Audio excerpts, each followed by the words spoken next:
Have you ever heard someone say, I running? Of course, it's very common for people learning English to make these mistakes. So instead of saying I running, you can say I'm running.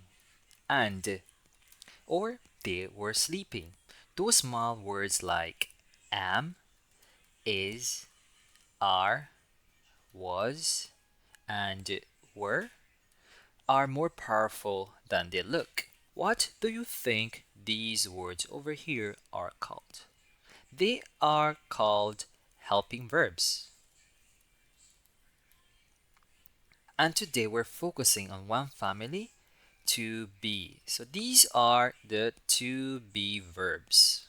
So the to be helping verbs include the following: am, is, are, were, be, being, and been. They always come before the main verb. For example, eating.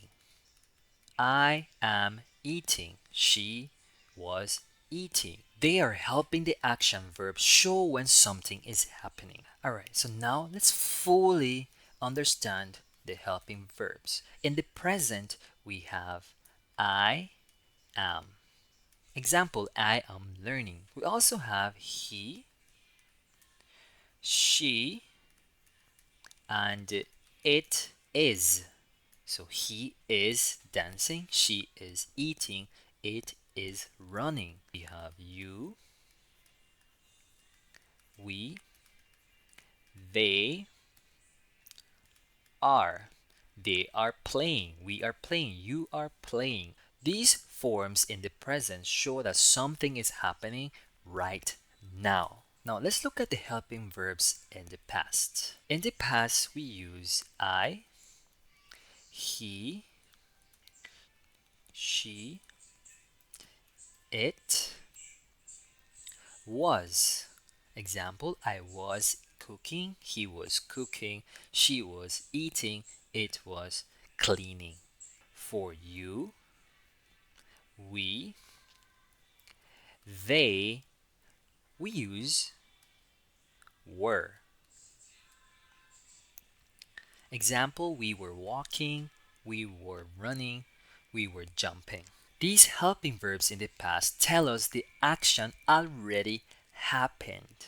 To talk about the future, we use the helping verb will.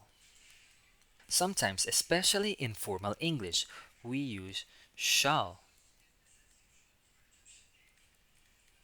So for I, he, she, it, you, we, and they, we use. Here are some examples using it with will.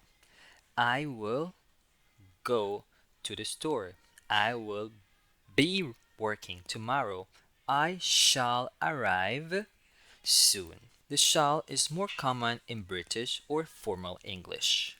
Notice how will and shall come before the main verb, and sometimes we also add be to show the continuous action in the future. Example, they will be traveling next week. That's called the future continuous tense. Now, to wrap up, let's go over other forms of the to be verb.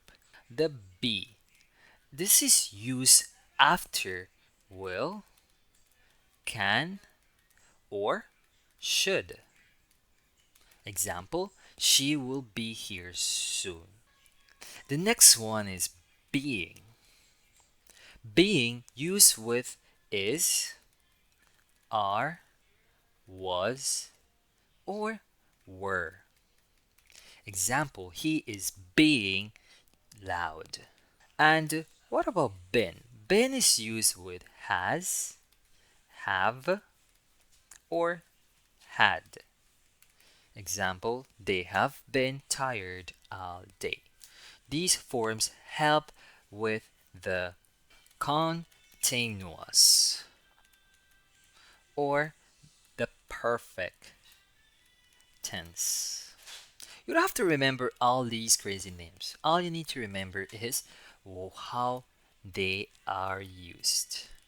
So remember, to be helping verbs include am, is, are, was, were, be, being, and been. Now you know the power of the to be helping verbs. Next time you hear she is singing or they were laughing, you'll know exactly what's going on in that sentence. Let me know if you want me to add visuals or turn it into a worksheet. Thanks for watching and remember, learn something new every day.